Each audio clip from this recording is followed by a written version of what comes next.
Hi guys, here in this place called Greenville Fields or something. I don't know what it is.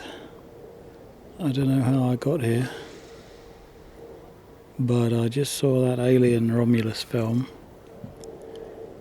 and I have to tell you it was very mediocre. I just kind of couldn't wait to get out of there in the end. And there's only a few little thoughts I had about it, Obviously people want to talk about this film in terms of all the references, in terms of all the little lore tidbits and all the fan service and all the kind of you got little references everywhere basically. In nearly every scene there was some kind of reference to either Alien, Predator or fucking Prometheus, I can tell you a lot of my thoughts about all the Alien films. Maybe that's deserved its own kind of thing. If you care to hear that, The point is that this film really started off. The film starts off and you think, oh, it's okay, and there's lots of real sets being used. There's a bit of a monochromatic colour palette, but it's not unpleasant to the eye. This director, Mr. Alvarez, I don't know how to say his first name, so I'll just say Mr. Alvarez. He is a horror film director. This definitely felt like it was trying to be a horror film. It was extremely unscary, though. That's the thing. There was not a moment of shock, fear, anxiety, terror. It was so by the numbers. There were no, there were not really even any jump moments at all. It failed, singularly failed at being a horror film or even a mildly anxiety. It was a tense film at times. It had a bit of tension in there where you weren't sure what was going to happen, or there was a kind of manufactured tension. There's just a couple of things I wanted to touch on about this film. First thing is about the references and about the fan service and things. It wasn't obtrusive to me. I didn't find it offensive. It was done in a way that felt respectful. It wasn't like characters were turning with a nod and a wink to the camera and going, giving all the lines like "Hasta la vista, baby," and "I'll be back" and all that sort of garbage, like they did in the other Terminators. Although there was a few moments where the android guy, he said, "Get away from her, you bitch," or something like that. Again, these things are things that, what's his name, the critical drinker or whatever, that's what those guys talk about, and they can either get really offended with it or they can just kind of love it. It all depends on the context. Frankly, I did not care about any of this. It's not relevant at all, and it's not relevant to, it's part of the films being self-aware discourse that goes on these days, where it's a postmodern thing where everything has to be aware of itself as a film and aware of itself as a franchise, and it's saying this about itself. And again, if we could just get out of our own way and stop being so self-referential all the time, films would be so much better and games would be so much better. Games don't suffer from this so much, but it's films particularly that suffer from this nod and a wink, remember this old bit and that old bit. But then Mr. Alvarez, he handled it fine. That was not so the first thing that struck me immediately about the way this film was played is, so there's an android character named Andy, and he's played by a black fellow who sounds like he's from Peckham or something. In the film he gives a sort of a different voice, but if you listen to interviews with him, he sounds like he's a well-spoken fellow. You can't say that's like saying Obama is well spoken. there's a component to that. Point being that the guy is a competent actor.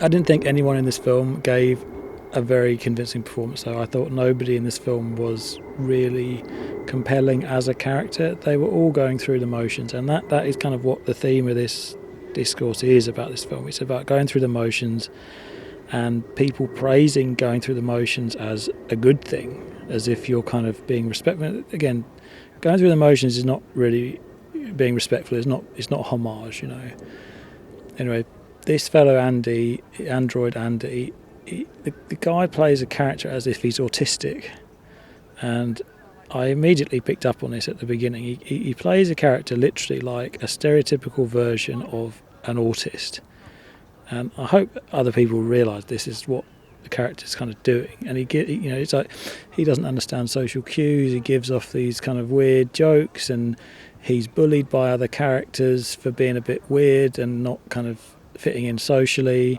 But the way the character was played was literally like, oh, what does a stereotypical autist do and say and act like?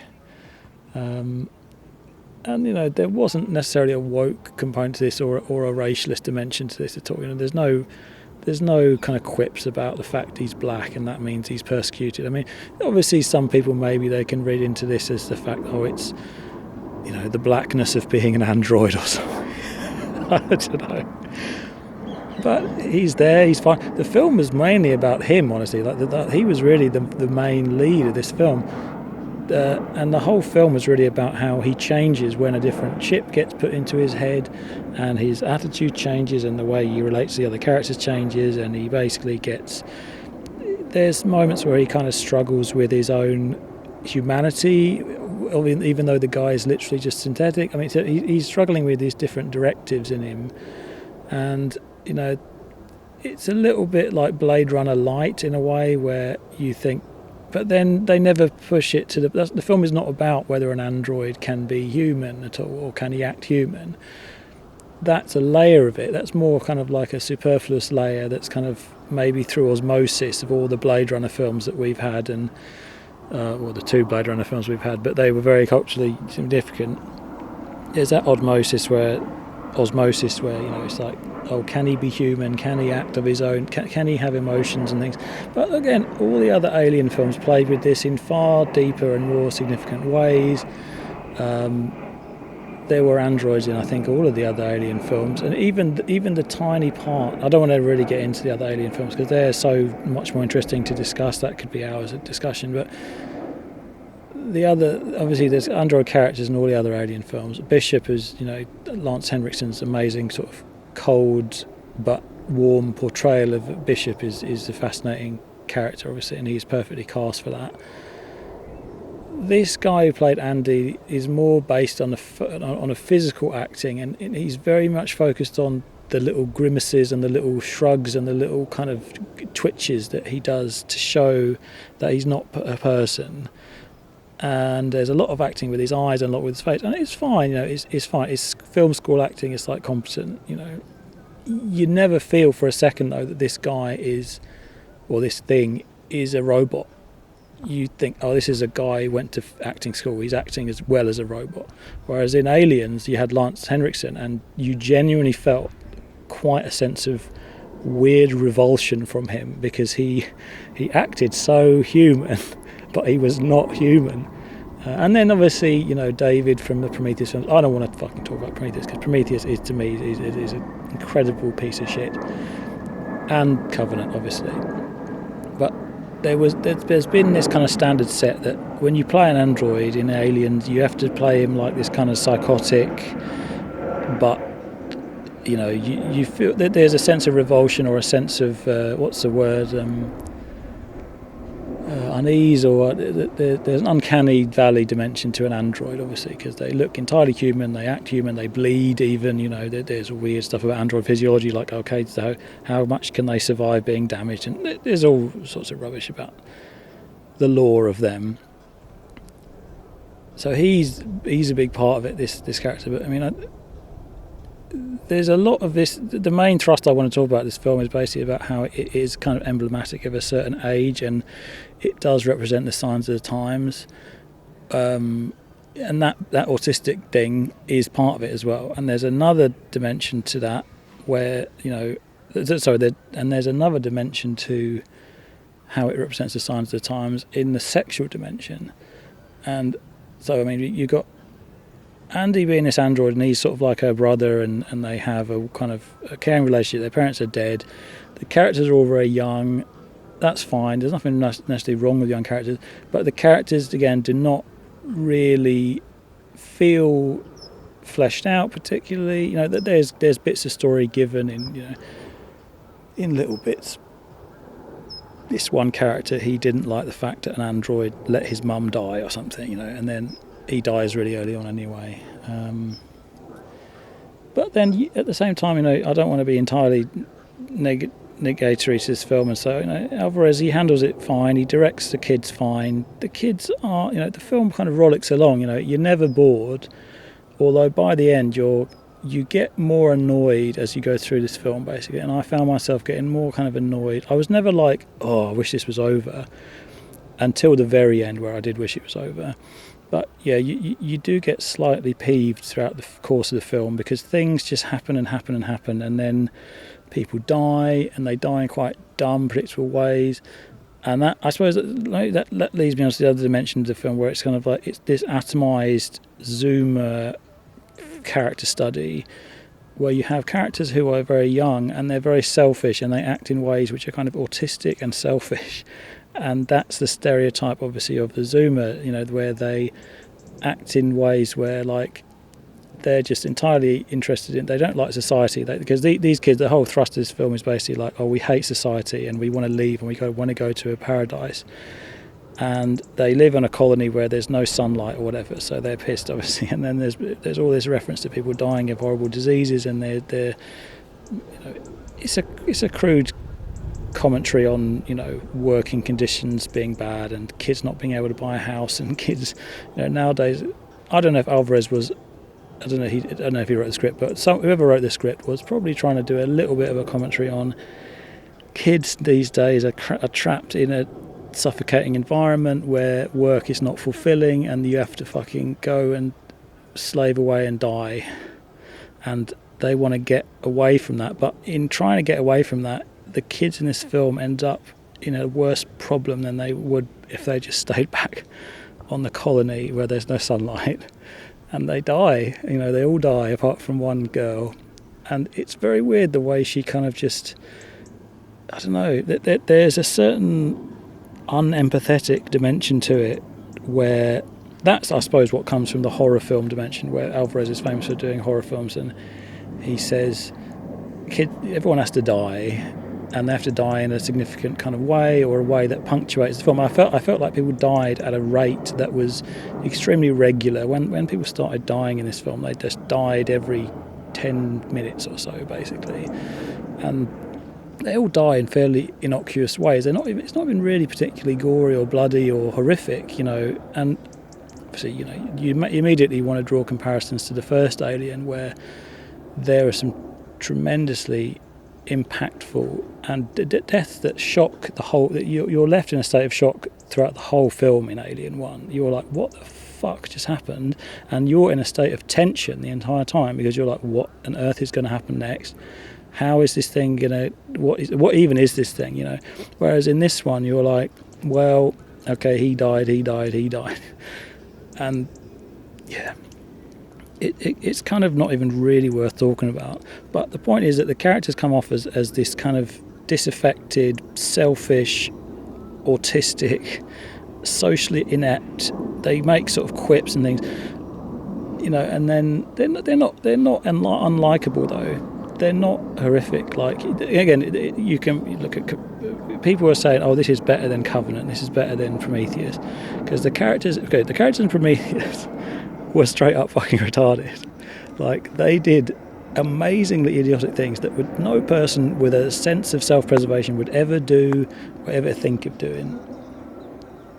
And, you know, that was Prometheus. And then Covenant was more of the same, and the characters in that were just completely forgettable, complete cookie-cutter rubbish. Apart from, obviously, Michael Fassbender, David, who's he's the autistic genius and he's fucking a psycho, whatever. Fine, you know, everyone loves it. Nowadays we love an autist, we love a psychopath in a film. We can't get enough of a psychopathic character. And who remembers the characters in fucking Covenant? No one. You don't remember the alien in Covenant, really. It's a dumb idiot beast that runs around and screams. I mean, the kids in this film, you know, they go around, they're trying to get a thing to go to another world, And kids do stupid things, they're believable in that sense, where the kids get a stupid plan and they go and do something stupid, like in the Goonies or something, or in Stand By Me, I don't know, or fucking It. Again, but those are written by somebody, I think, who understands kids and understands the mindset of kids, because Stephen King or whatever, he never really, not to say he never grew up, but he's so smart and he's such a good writer, he's able to actually think like a kid and how a kid would act and think. Whereas in this, it's like they're just kind of meat for the grinder, but they're not entirely alike. And again, I'm going to forget about these characters soon. And then obviously there's another little thing to talk about, where so the kids are kind of atomized, selfish, narcissistic in a way. They just kind of flop around, run around, go through the set pieces. It's a horror film, set pieces. Everyone is meant to die in a certain point. And then also it's all got the thing that people really care about, and the thing really people want to see an alien movie. That people want to see an alien, and they want to see the creature, because the creatures and the scary monster dimension of it, that is obviously what made people remember Alien 1. And obviously you can't talk about Alien 1 without talking about Geiger, or Giger. I say Geiger, but H.R. Giger, and the alien that he designed. And the thing is that the alien, it came about through happenstance, really. It wasn't designed for a film, and that's part of why the alien was memorable, because the alien obviously came from Geiger's Necronomicon, and people, there's loads of videos on YouTube talking about Necronomicon and Geiger's work and how the alien came to be. Obviously Ridley Scott, Dan O'Bannon or someone, he got the book Necronomicon, and he showed Ridley Scott various pictures from Necronomicon. Ridley Scott saw Necronom 4, I think it was, and it's the particular shape of the alien. Geiger had made these in the sort of the late 60s, 70s, maybe mid 70s. Geiger was a powerhouse. He was working so hard. He was doing all sorts of paintings, all airbrush paintings, and he was just churning them out. Necronomicon, he made 2 Necronomicons. They're huge format books. I've got both of them. They're amazing books, but they're very intense and they're very dark and very sexual. And when I was young, my father showed me Alien, and he also showed me certain bits of Alien, and then he showed me H.R. Geiger's film design. And H.R. Geiger's film design obviously made a huge impact on me. This is a softback book. It's maybe 200 pages, 300 pages, and it's big format, quite a big format book, lovely book, and it's got all of the designs Geiger did for Alien, Dune, Batman, The Species.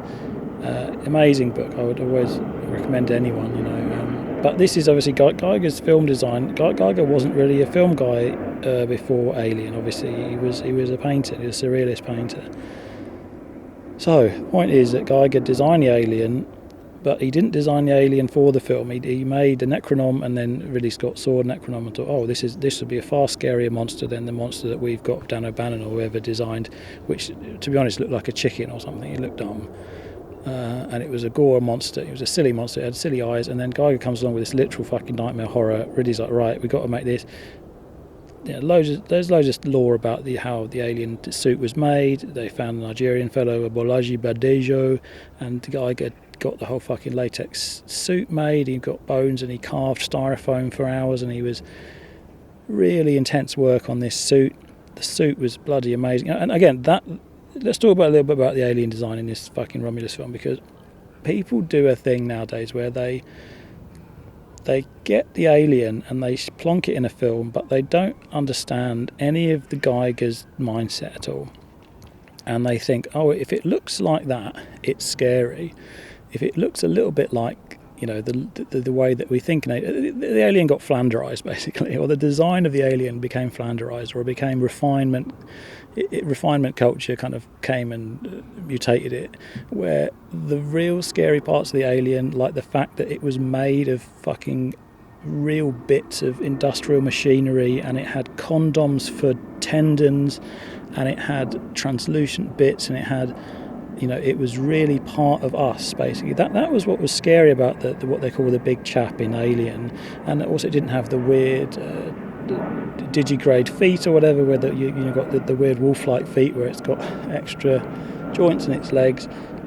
The more that we tried, I think, to take the Alien and turn it into something human, the more we tried to take the Alien and turn it into something that was more like a beast or more like an animal, the less scary it became, because it was less sexual. And again, they tried to desexualise the Alien, and the sexual dimension of Alien obviously needs to be talked about. And honestly, that has been neutered in every successive film. Apart from maybe, Resurrection brought back a bit of that kind of gross. It was done in a very French way, obviously, as you know. He's a fucking, the French are perverted as fuck. And he brought it back in a way where he was playing with human reproductive, mutation and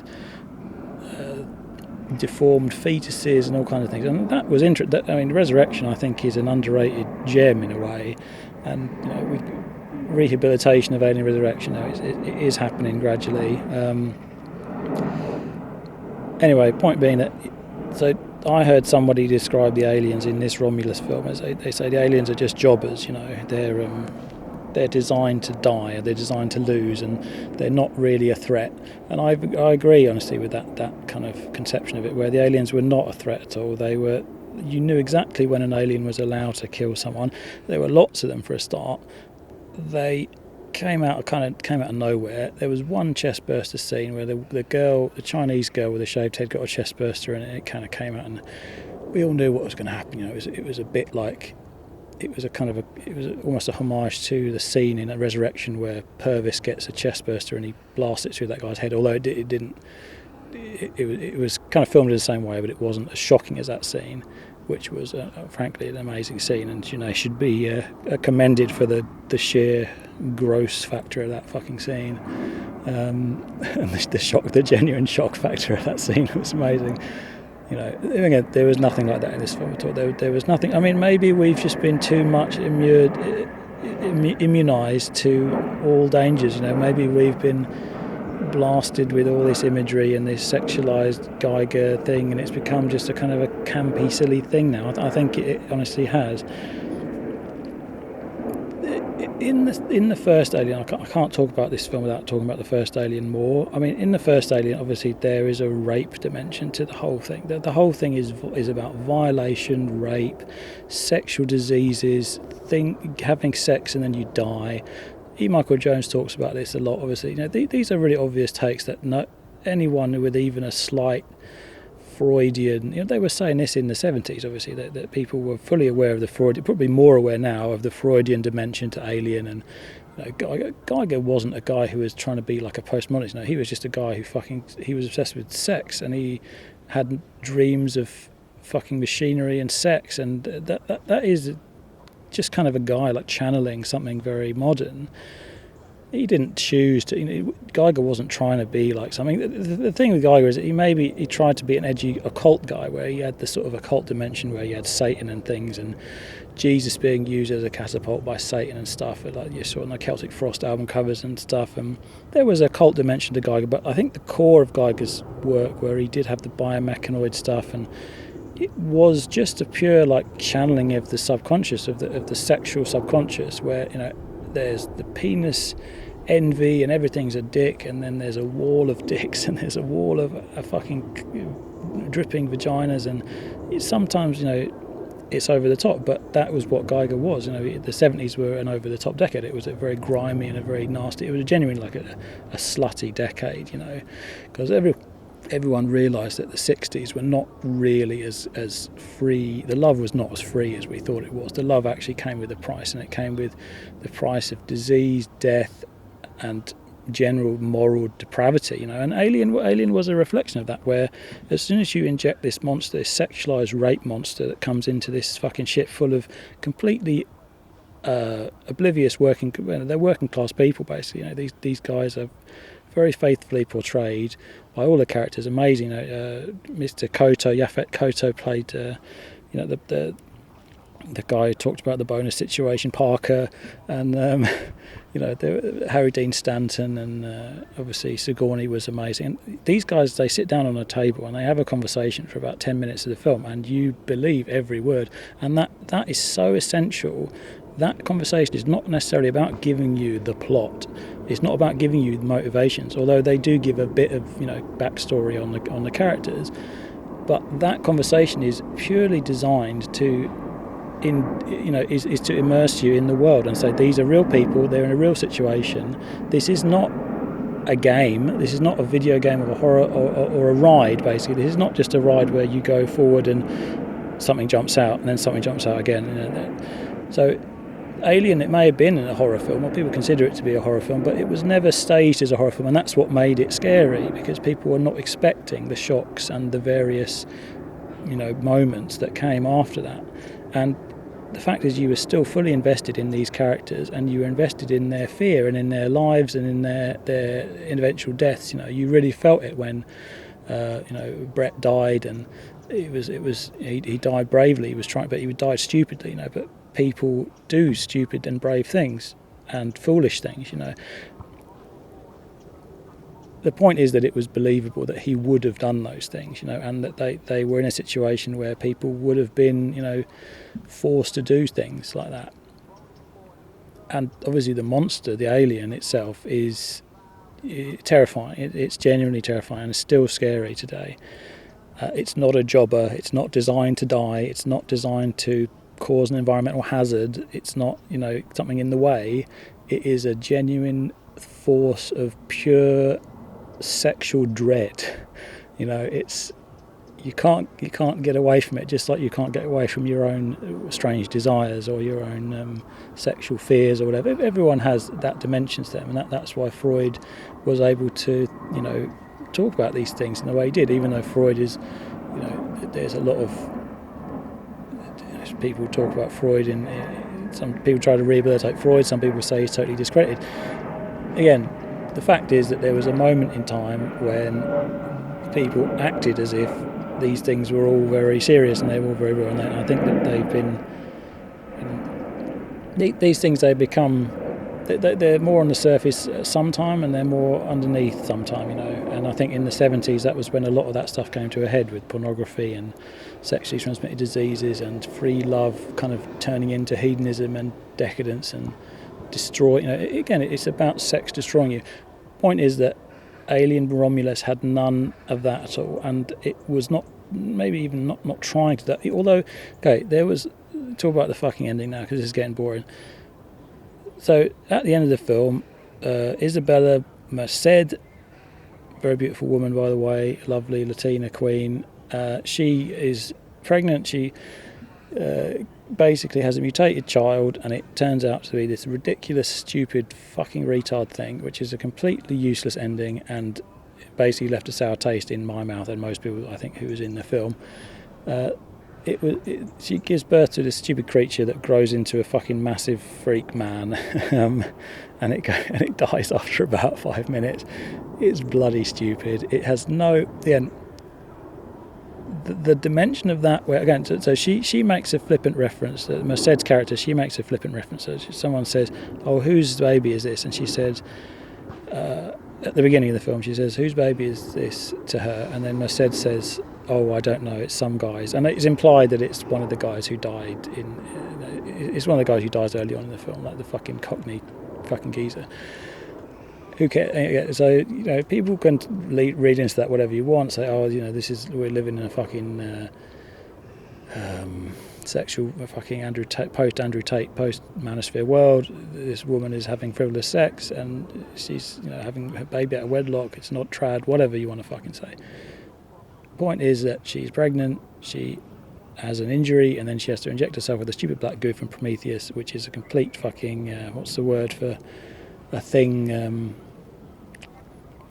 It's one of those gizmos that basically is a reason for the plot. It's a stupid device that is a reason for the plot.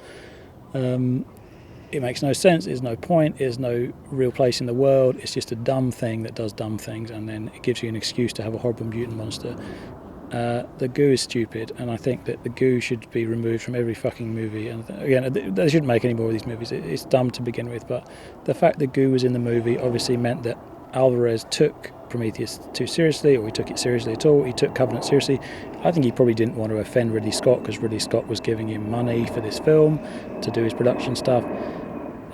So the goo was in the film. The goo caused a mutated fucking baby to come out of Isabella Merced. Then this stupid lanky monster fucking runs around for 5 minutes, screams like a fucking retard, totally retarded idiot. The main girl fucking blows it away. It blows out of the airlock. It fucking dies. You don't even see it die. It's unbelievably dumb and completely unnecessary. But when you have the rest of the film has so little threat, how do you amp up the threat? Because I mean, the main thing that provided threat in this fucking film was the facehuggers, and they were running everywhere, going diddly diddly diddly, scribbly dibbly. They weren't scary. Again, having a facehugger run around like a fucking little spider is stupid. It reminds me of Alien Trilogy, the game where every enemy was a facehugger, and you just shot them and they went yeah, and they fucking exploded. Incredibly stupid. And the most of them were CGI as well. So the facehuggers aren't really a threat. The alien warriors aren't really a threat, because they're incredibly slow and they're incredibly retarded, and they're afraid of a gun. I mean, this is stupid. This is incredibly stupid. So then what do we do to try and create a fucking pseudo threat at the end?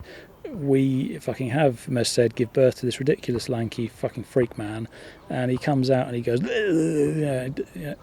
he looks like an engineer with a fucking weird grip. He looks like he's been in the bath too long. He's an engineer that's been in the bath too long. He's got a weird triangle cunt, and he's got some weird, and that was another thing that I thought was kind of a subliminal thing, where it's like this monster that comes out of her doesn't have genitals. He just has like a fucking triangular slit, and it's like, are you trying to like say some kind of subliminal thing about self-castrating individuals or something? Or this thing's basically an infertile monster, and it's just a fucking, it looks like it's just a freak. And obviously you have to draw comparisons to the fucking newborn from Alien Resurrection, and in Resurrection, Jeunet, the way that Jeunet manages to get revulsion out of the audience in that is because the fucking monster is sympathetic, and it genuinely is. You feel fucking sorry for this horrific freak, and it's like, okay, well done, Jean-Pierre. You've actually made me feel sympathy for an absolute horrific fucking freak, and Ripley loves it, and she feels very sad when it gets torn into a million pieces and sucked through a hole the size of a fucking dime, and that is one of the grossest deaths of anything ever. And Resurrection is a schlock fest. I wouldn't even call this Romulus film a schlock fest. I couldn't. It doesn't even really get the great honour of being designated as schlock. I mean, schlock is an art. Schlock is genuinely an art. To get something that's, Alvarez, he made Evil Dead or fucking something. I don't watch horror films. I do not care for horror films because they're too predictable. But horror films are about being scared, and you're expecting to be scared, Whereas revulsion and gross stuff and body horror, like The Thing, The Thing is cool. The Fly is really, really scary to me. I find The Fly terrifying, because there is a genuine body horror moment where it's like you empathise with a man whose own body is falling apart. And as a hypochondriac, obviously I empathise with that a lot. And everyone can kind of relate to that, where the fucking, you, as you get older, you feel like your body's falling apart and you are dying, and as The Fly is kind of channeling that revulsion element of your own body kind of decaying on you, whereas your mind is kind of stuck in this decaying husk. So the point is that this fucking thing that came out of Merced at the end was a ridiculous, complete fucking retard pull by Alvarez. It soured the rest of the film. It was a 2-hour film, and this thing in 5 minutes basically made me want to sort of walk out of the theatre because it was stupid. It didn't have any horror dimension to it. It didn't have any revulsion dimension to it. It didn't have any sexual dimension to it. It was not creepy. It wasn't scary. It wasn't really even intelligent. It had no intelligence. It just kind of leered and grimaced and went, it had a stupid little tongue that came out. I mean, doing fan service to, this is literally just fan service to Prometheus, and if you're doing fan service to Prometheus, then you're fucked, because Prometheus is a heap of fucking shit and probably one of the stupidest films. I mean, Ridley Scott should be he should be court-martialed really for Prometheus, and he should have retired a long time ago, Ridley Scott. So I mean, yeah, I mean, and that's it really. I mean, and then the girl just kind of like fucking blows this thing out of the fucking ship. The thing dies, and everyone kind of just pretends it never happened, and she goes to bed. Yeah, I mean, it's just done in a way where, again, you just have to draw comparisons all the time. You say this, so you're trying to fuse in a kind of, people online have been saying this. You said, oh, Alvarez is trying to do a kind of a respectful collage, or he's trying to do like a sort of. He's trying to cobble together bits. If you're being rude, you're saying he's fucking making a Frankenstein. If you're being nice, he's doing a respectful collage. But the point is that whether he's doing a Frankenstein or he's doing a respectful collage, it's still completely unmemorable. It's not worth 2 hours of your time, and it will be forgotten in months, really, and probably weeks. It's very, very unmemorable, and again, that speaks to, I mean, the grander problem with what we come to know as stuck culture, and culture which is generally kind of going over itself again in a kind of trudging around in a kind of cycle with one foot nailed down, and sometimes it has a moment of awakening and thinks, oh, we should go off and do something new, but then it always money and audience reactions, and there is a degree of audience capture, and you're kind of enslaved to people because they know for a fact that you make an alien movie, you're going to probably get your money back. Yeah, but what have you really contributed to the culture? You've contributed virtually nothing to the culture. I mean, at best, you've sort of, I don't know, you've spun your wheels in a kind of a flashy way. Again, I didn't despise this movie. I didn't have like a vengeful hate towards it like I do towards Prometheus and Ridley and Covenant. I didn't feel anything strongly to do with this movie. Really, it inspired no. I mean, there was like the neutral man in Futurama. This movie inspired no strong feelings in me whatsoever, and that's all I have to say. But it's a beautiful day. Life is beautiful, and God is with us. Goodbye.